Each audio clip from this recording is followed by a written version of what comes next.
Oke, selamat pagi teman-teman. Assalamualaikum warahmatullahi wabarakatuh. Kembali lagi bersama kita dalam sesi perkuliahan teori dan sejarah hukum oleh narasumber Bapak Dr. Sukresno SHM, di mana kita selalu menggunakan safety dengan masker yang ada.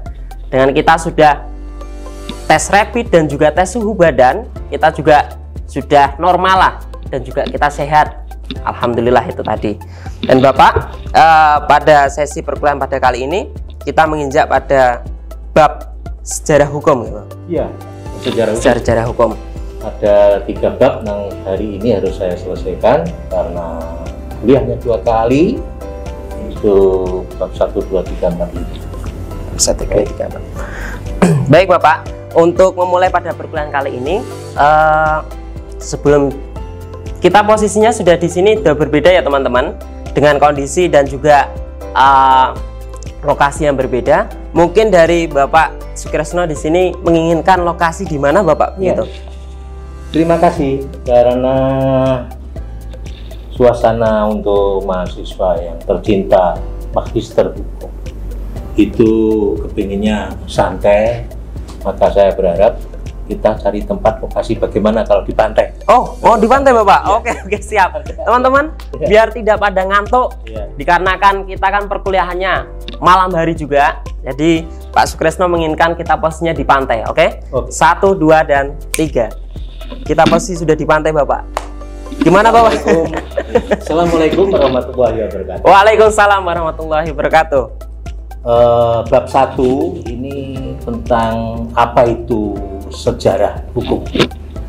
Tapi sebelumnya saya berikan semangat kepada mahasiswa cantik-cantik, yang ganteng-ganteng, tuan-tuan dan nyonya. Ada kata mulia yang perlu kita catat dan mungkin sebagai bekal untuk memberikan semangat. Ya. Yang pertama, bahwa pelajarilah ilmu pengetahuan apapun kan, baik itu pengetahuan duniawiah maupun ukhrawiyah. Sesungguhnya belajar ilmu karena Allah, karena Tuhan adalah takwa. Yang kedua, menuntut ilmu adalah ibadah. Oleh karena itu, mulai sekarang mahasiswa mau berangkat kuliah di S2, bismillahirrahmanirrahim, la haula wala quwata illa billah. Semoga saudara bermanfaat ilmunya, ya, baik itu dicatat sebagai ilmu yang bermanfaat untuk masyarakat dan dicatat pahala di akhirat.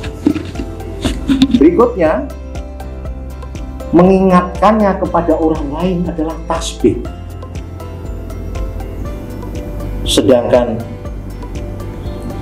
mengajarkannya kepada orang yang tidak tahu adalah sedekah. Jadi Pak sedekah ilmu pengetahuan. Ini hadis riwayat Ibnu Bahar An-Namiri. Baik, tentang pertanyaan pertama tadi Mas Bagas sudah dibaca belum ya? Belum Bapak, ini untuk memasuki pertanyaan supaya nanti mahasiswa itu tahu ini apa sih diomongin Pak Krisno. Siap Bapak. Jadi memasuki pertanyaan yang pertama teman-teman, saya mau lontarkan kepada narasumber selaku dosen pengampu. Bapak, menurut Bapak itu mengapa perlu pendidikan sejarah hukum? Perlunya kita untuk mempelajari. Dan yang kedua barangkali Mas dan yang kedua sekalian untuk apa objek dan tujuan dari sejarah hukum itu tersendiri Bapak? Sejarah hukum ini terutama dikaitkan dengan bangkitnya suatu pemikiran dalam hukum yang dipelopori oleh Juan Safini 1719, 1799, 1861. Waktu itu dibicarakan mengenai pendekatan sejarah di muka. Pemikiran Safini diuraikan sebagai berikut. Pada pokoknya dikatakan bahwa hukum suatu bangsa itu merupakan unikum, dan oleh karenanya senantiasa yang satu berbeda dengan yang lain. Perbedaan ini terletak pada karakteristik pertumbuhan yang dialami oleh masing-masing sistem hukum. Jika dikatakan bahwa hukum itu tumbuh, maka itu berarti ada hubungan yang terus-menerus antara sistem yang sekarang dengan yang lalu. Ya, ini mohon maaf mahasiswa, bukunya Pak Krisno tentang sejarah, mulai teori hukum dan sejarah hukum, teori dan sejarah hukum, itu adalah bahasa terjemahan. Jadi manakala saudara nanti membaca atau sekarang silakan dibuka, itu agak sulit untuk menerjemahkan dengan baik. Oleh karena itu saya menurut bahasa saya sendiri, jadi apabila diterima bahwa hukum yang sekarang itu mengalir yang sebelumnya, atau hukum mengalir dari suatu masa ke masa, maka hal itu berarti bahwa hukum yang sekarang itu dibentuk oleh proses yang berlangsung pada masa lalu.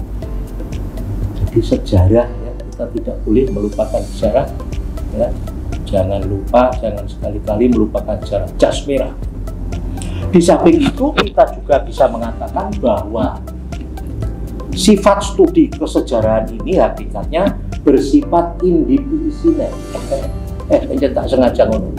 Interdisiplin. Artinya apa? Sifatnya adalah holistik.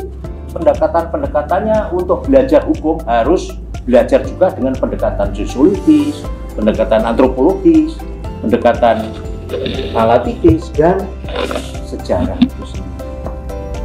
Ini yang namanya pengertian sejarah. Alasan kenapa perlu adanya pendidikan sejarah hukum, ya, ini poin yang kedua. Saudara sekalian, mata kuliah sejarah hukum ini diajarkan pada semua fakultas sebagai apa? Pengantar. Jadi alat bantu supaya mahasiswa mengkaji hukum itu berlaku bagaimana hukum pada saat ini, atau dikenal dengan ius constitutum, hukum yang berlaku sekarang ini, itu namanya ius constitutum. Kalau hukum yang berlaku masa-masa yang akan datang, ius constituendum. Atau sering orang mengatakan hukum yang berlaku sekarang ini disebut sebagai hukum positif, ya, hukum positif. Ius constituendum sama dengan hukum positif. Ius constitutum, ius constituendum itu lawan, hukum yang berlaku untuk masa yang akan datang. Baik. Alasan-alasan perlu adanya pendidikan sejarah hukum. Yang kedua, hukum itu tidak hanya berubah pada ruang dan waktu serta letak, tetapi hukum itu selalu berubah sesuai dalam lintasan kala dan waktu. Jadi cepat sekali perkembangan hukum. Maka kita mengenal adanya sumber hukum formil. Sumber hukum formil. Apa saja sumber hukum formil itu? Sumber hukum formil atau kebanyakan tata hukum modern mengenal sumber-sumber hukum. Ya. 1. Perundang-undangan, ya. Undang-undang. 2. Jurisprudensi. 3. Doktrin. 4. Satu lagi, yaitu apa namanya?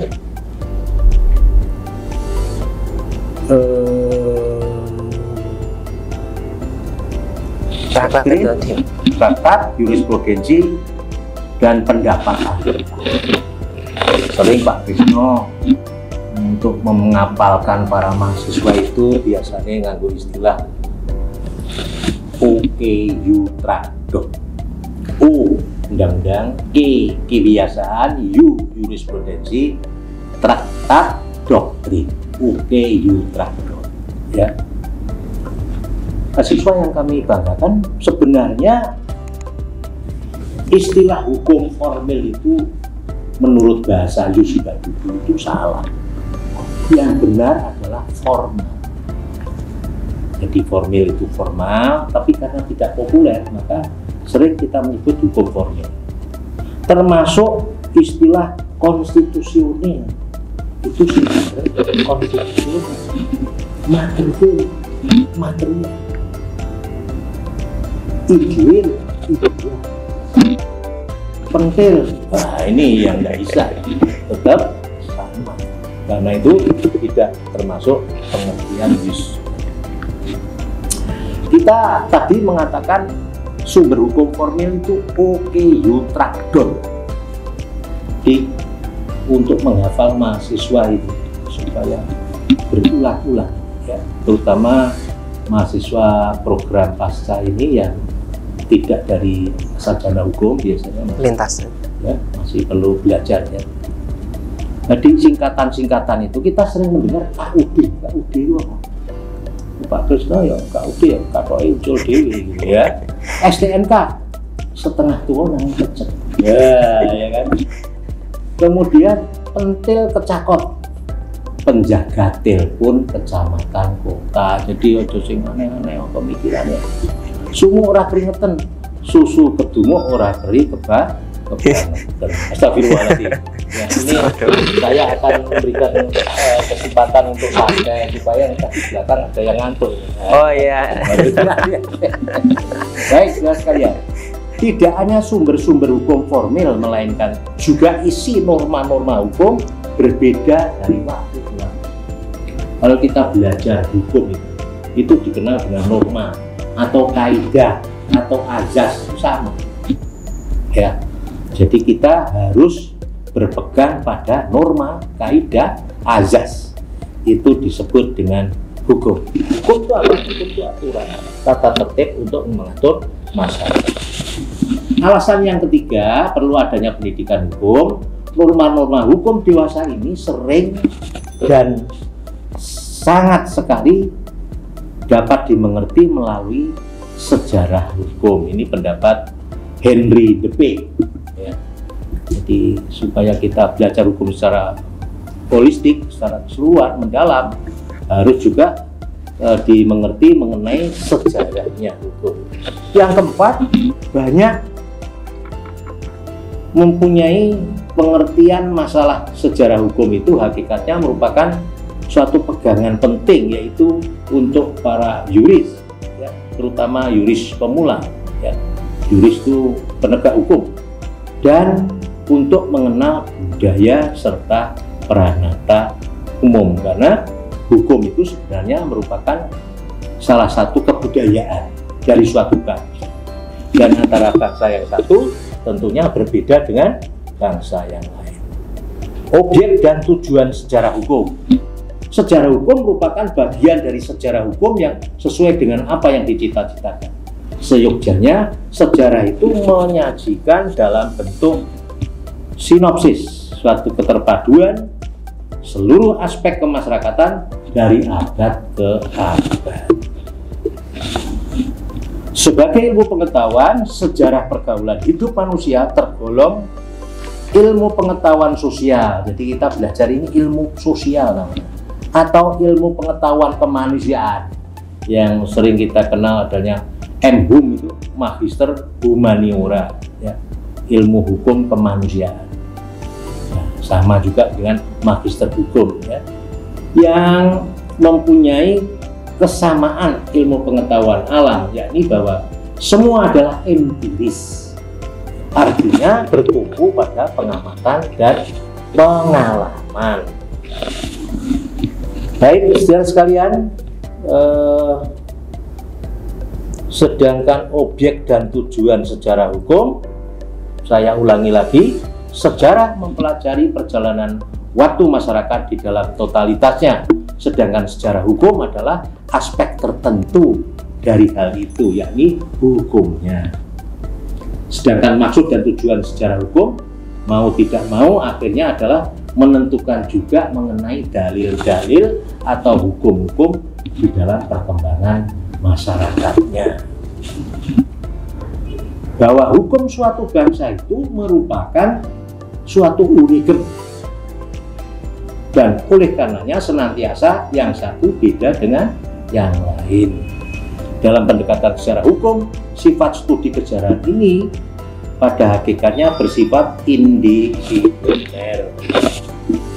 Sejarah mempelajari perjalanan waktu masyarakat dalam kaitannya secara totalitas, sedangkan secara hukum satu aspek tertentu, dalam hal ini adalah hukum saja.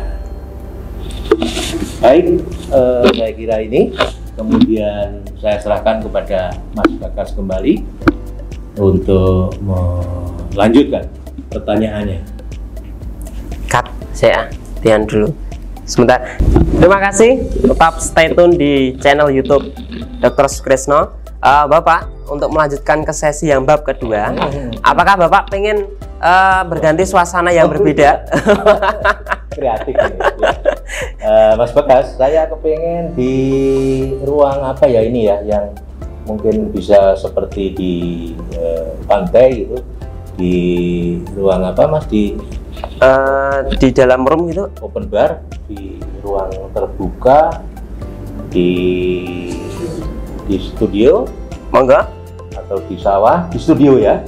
Baik, kita di studio. Kita langsung kembali ke studio saja, Pak. Oke, teman-teman. Beliau sebagai narasumber, Pak Sukresno, menginginkan kita posisinya di studio. Oke, 1, 2, dan 3. Kita sudah masuk di posisi di studio. Baik, Mas Bagas, kita mulai dengan bab 2, judulnya pembentukan dan evolusi tatanan hukum.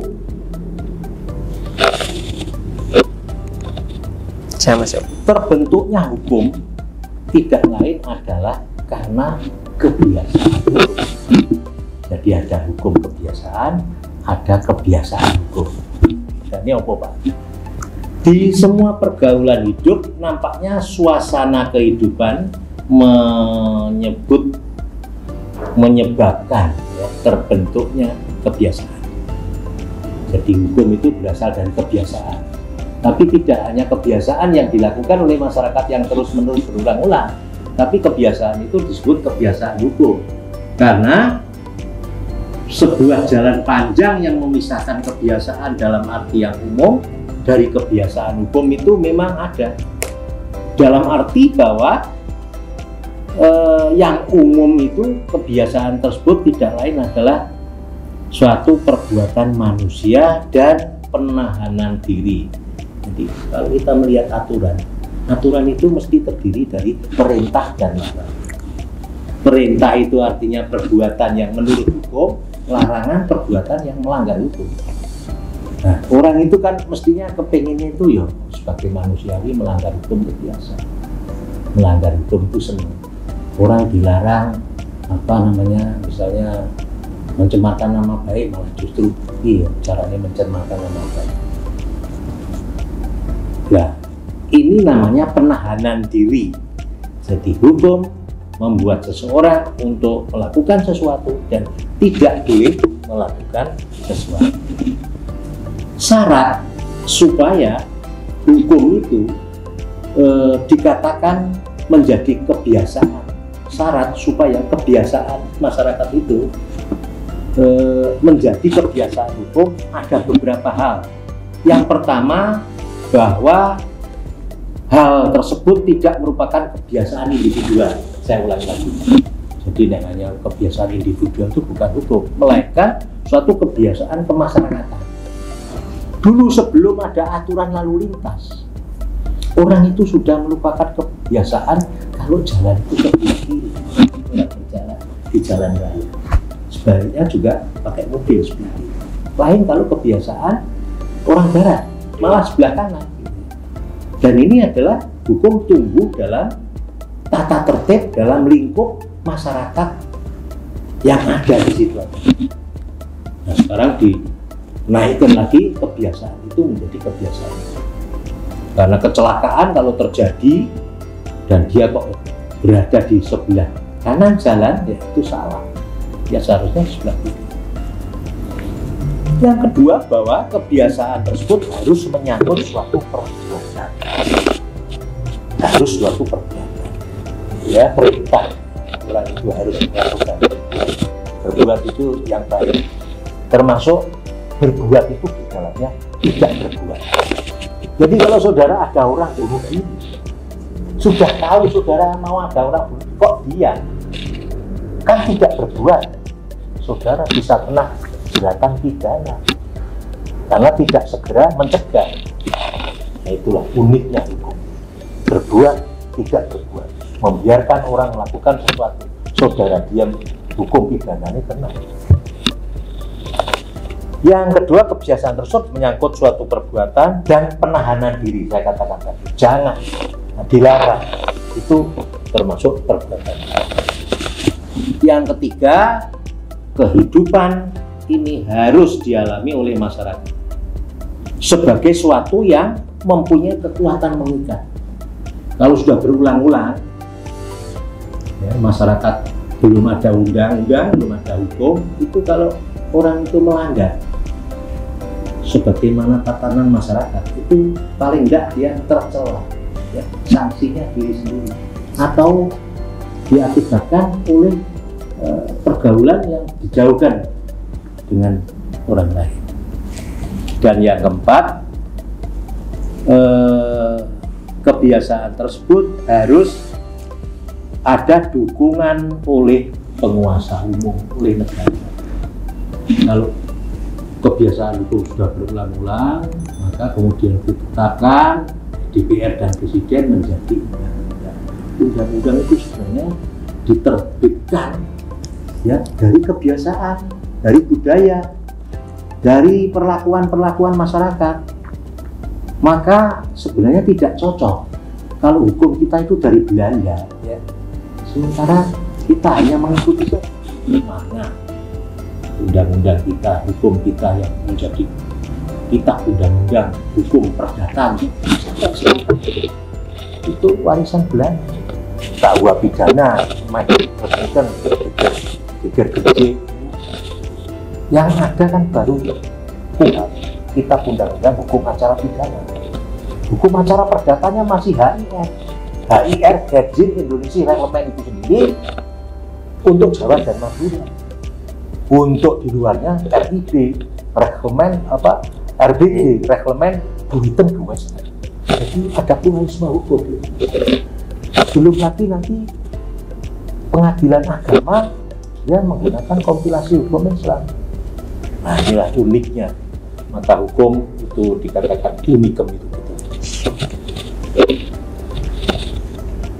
Nah, ini untuk supaya ada semacam acara santai, saya ada cerita yang lucu, ya, yaitu mengenai kehidupan rumah tangga suami istri punya anak satu.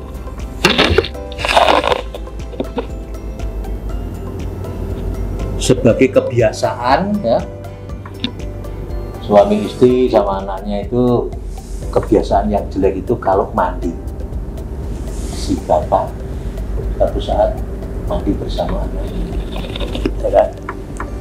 Kalau mandi kan mesti blunder toh. Lalu si anak ini tanya, apa itu apa? Oh, jangan tanya ini adalah wortel. Lalu satu saat anak tadi mandi sama ibunya. Aku tanya lagi karena sifat anak itu kan umur 5 tahun mempunyai sifat tahu. Apa ini, Man?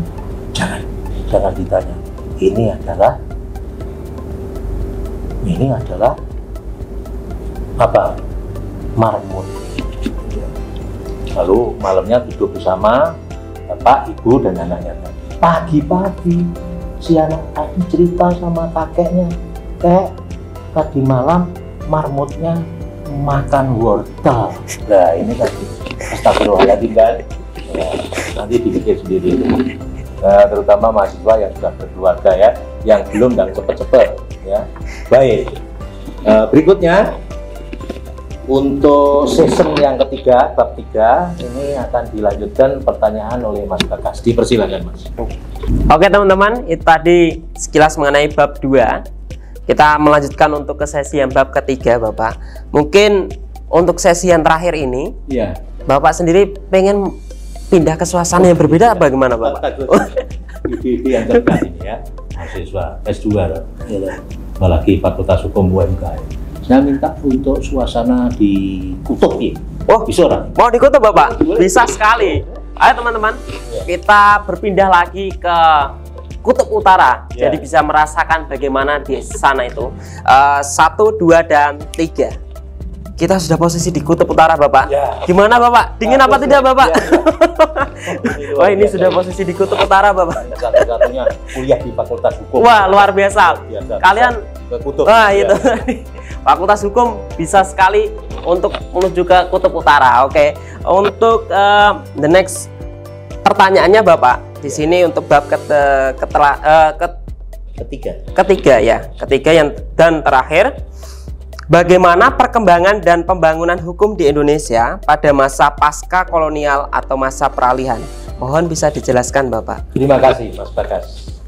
Jadi perkembangan dan pembangunan hukum di Indonesia itu ada 3 tahapan.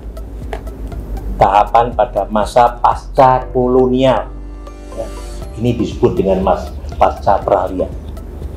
Yang kedua pada pasca pemerintahan Presiden Soekarno, dan yang ketiga pasca Orde Baru.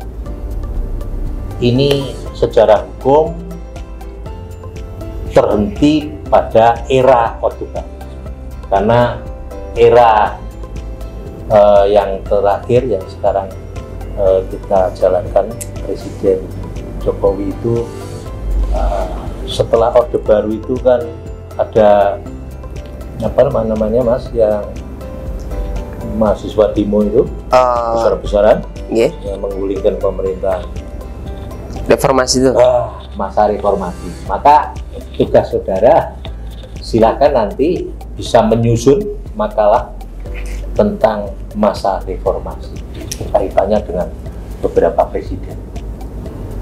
Saudara sekalian, untuk tugas untuk nilai, komponen nilai terdiri dari 1 tugas, yang kedua absensi, dan yang ketiga menjawab evaluasi yang ada di buku. Tidak ada ujian, ya.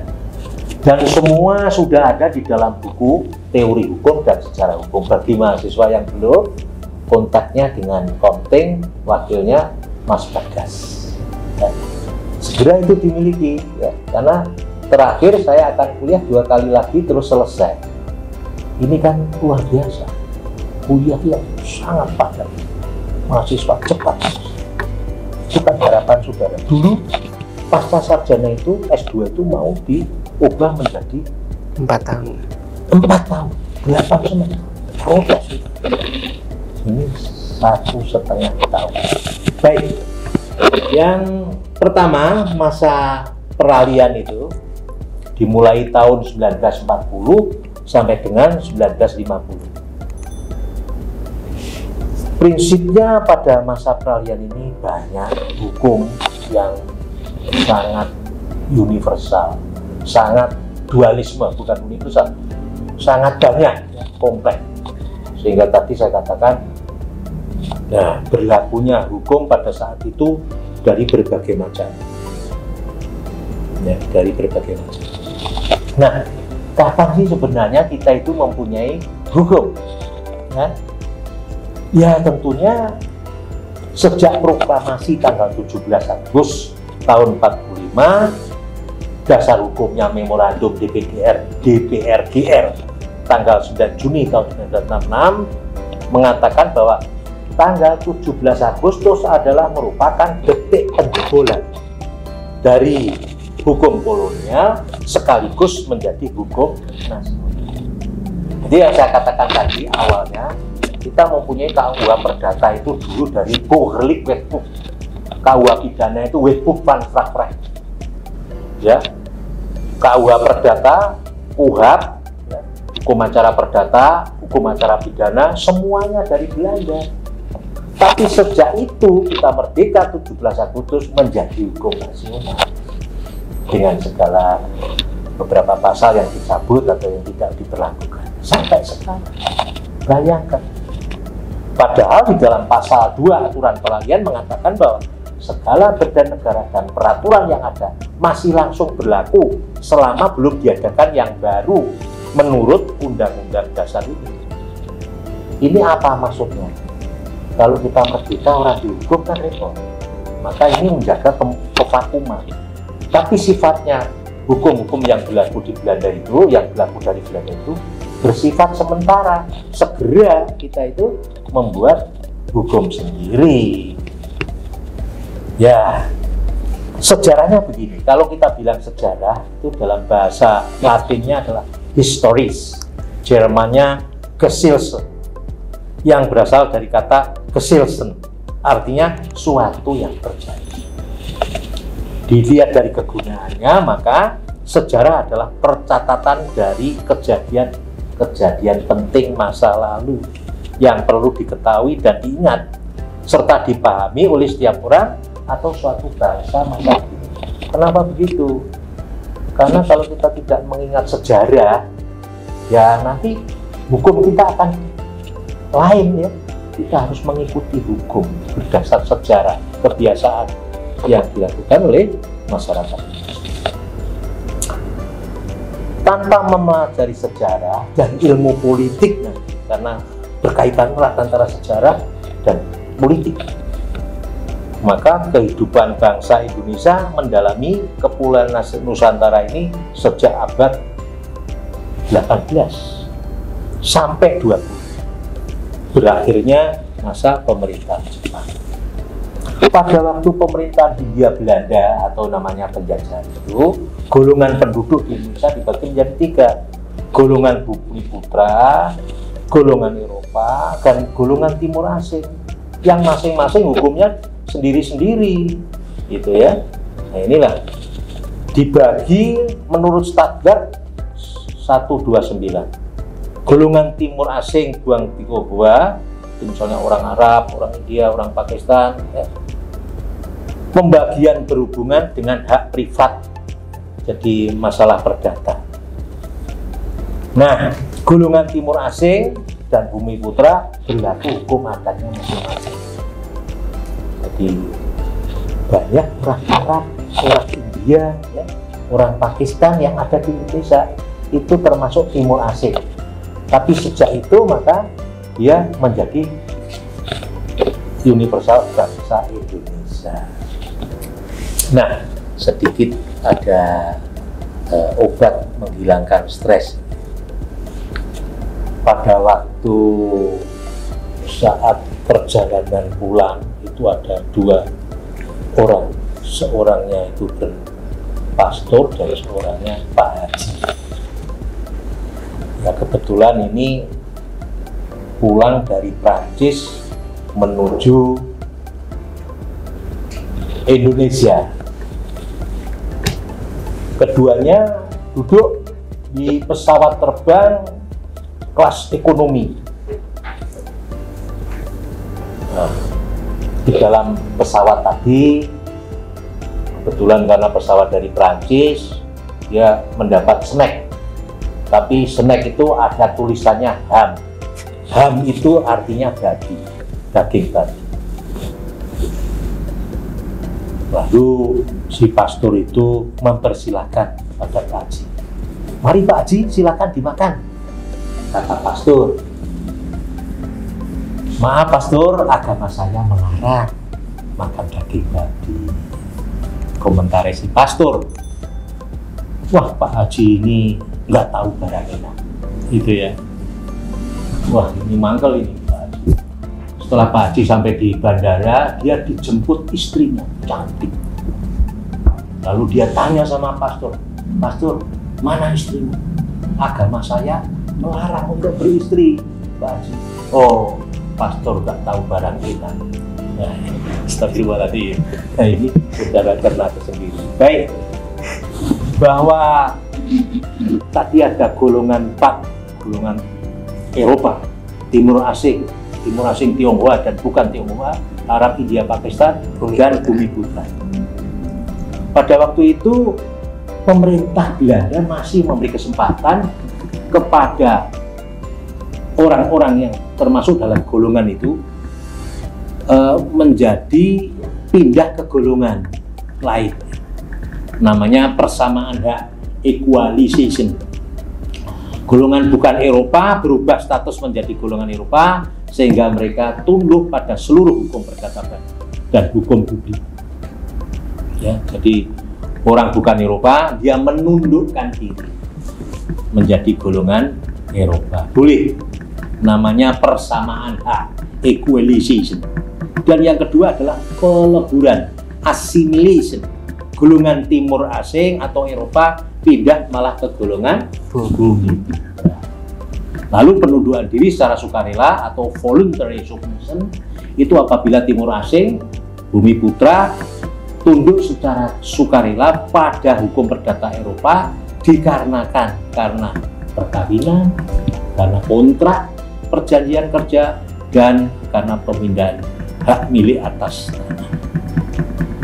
Seorang atau suatu golongan dapat menjadi subjek hukum dari pihak lain. Ada 3 prinsip menurut hukum, karena hukum memberikan kebebasan berkontrak, hukum kebiasaan itu yang didahulukan, dan niat baik para pihak. Nah, sedikit kita terangkan sejarah hukum privat yang dikenal sekarang Burgerlijk Wetboek dan menjadi KUA Perdata. Dan sekalian, hukum privat itu kumpulan aturan yang mengatur hubungan antara manusia, orang per orang. Beda sama hukum publik. Kalau hukum publik itu aturan hukum yang mengatur hubungan antara negara dan warga negaranya. Nah ini, beda sanksi ini. Kalau hukum privat, sanksinya paling ganti rugi, ya, mengembalikan keadaan semula. Kalau saudara melanggar orang lain, misalnya kecelakaan atau mungkin karena ganti rugi, ya, yang ringan-ringan. Tapi kalau publik, pencurian, pembunuhan, perkosaan, itu menyangkut kepentingan orang lain, ya, kepentingan publik itu nggak bisa dijamin. Tetap, ya Pak sudah damai kok. Ya, polisi masih berhak untuk menuntut di proses. Nah, hukum privat Barat itu dulu berasal memang dari Belanda. Berarti Belanda itu dari Perancis, dan Perancis menjiplak dari Romawi. Ya, Romawi, Perancis, Belanda. Kalau di Belanda terus Indonesia. Indonesia dari Belanda, Belanda dari Perancis, Perancis dari Romawi. Gitu? Nah, makanya sampai dengan berapa tahun ini, hampir 30 tahun setelah Belanda merdeka dari Perancis, baru tahun 1838 ini Belanda bisa membuat kode sivil dan kode e-commerce, KUA dagang. Kemudian menciptakan Burgerlijk Wetboek dan Wetboek van Koophandel. Berkat usia dari Wekers setelah DW dan WPK berubah ditambah 1 Mei 1948, maka DW dan BPK berlaku untuk hukum Indonesia. Adapun latar belakang pembagian penduduk di pemerintah Belanda ini, satu karena alasan politis, politiknya divide et impera, alasan historis karena hukum Belanda dari Prancis, Prancis dari Romawi, ada pembagian rakyat, dan yang ketiga alasan yuridis, hukum Belanda dikatakan lebih tinggi daripada hukum yang lain. Suatu peristiwa penting dalam masa peralihan ini adalah pembinaan hukum nasional yang digagas oleh Dr. Saharjo. Dia mengganti lambang keadilan yang dulu berupa Dewi Termes, yaitu seorang dewi yang dibalut matanya, memegang pedang dan traju timbangan. Sekarang sudah diganti pohon beringin. Jadi kalau orang membuat lambang keadilan kok traju timbangan, terus diganti pohon beringin sebagai lambang melindungi, mengayomi masyarakat. Adapun BW dan WVK, Burgerlijk Wetboek dan Wetboek van Strafrecht itu, Wetboek van Koophandel, itu tidak lagi dipakai sebagai undang-undang. Menteri Saharjo mengatakan itu hanya sebagai undang. Artinya apa? Hakim boleh menggunakan dasar hukum dari BW atau penemuan hukum Rekvinding. Sebagai ciri daripada hukum yang akan kita buat hukum yang modern adalah konsentris nomor satu. Artinya hanya satu tangan yang mengatur, Presiden dan DPR. Inisiatif boleh dari DPR dan Presiden. Itu satu tangan saja, nggak boleh orang lain membuat hukum. Konvergen, hukum Indonesia harus visi terbuka dan adaptif terhadap perubahan. Nggak bisa hukum itu ada normatif, ini itu dulu. Yang ketiga harus kenapa kita itu setiap perjanjian kok dibuat tertulis, menjamin kepastian. Sebab manusia itu tidak bisa dipegang mulutnya. Esok itu loh, isi geli, sore-sore tadi tempe ini diwalik tadi pokok. Perkembangan masa transisi ini, pembangunan Indonesia bukan lagi menjadi Hindia Belanda, tapi berdasar kebijakan nasional, sehingga tumbuh berkembang dari pengaruh kondisi-kondisi hukum Belanda. Demikian saudara sekalian, saya kira itu masalahnya. Selamat belajar, mulai sekarang dibaca-baca, karena tadi saya katakan bahwa hukum kita itu masih pluralistis. Ini ada juk lagi, wong Arab singidan. Ada seorang ibu yang sedang hamil, ya, kemudian menyusui anaknya. Kebetulan dia ada di kereta api jurusan Jakarta Surabaya. Nah, kebetulan di sebelahnya itu ada orang Arab, tadi saya katakan orang Arab wong Medan. Dia bilang sama ibu, "Bu, minta tolong, Bu, jendelanya dibuka, udaranya panas, Bu. Gerah nih, Pak, gerah." Jawab si Arab, "Ya, tapi kutangnya itu ditutup."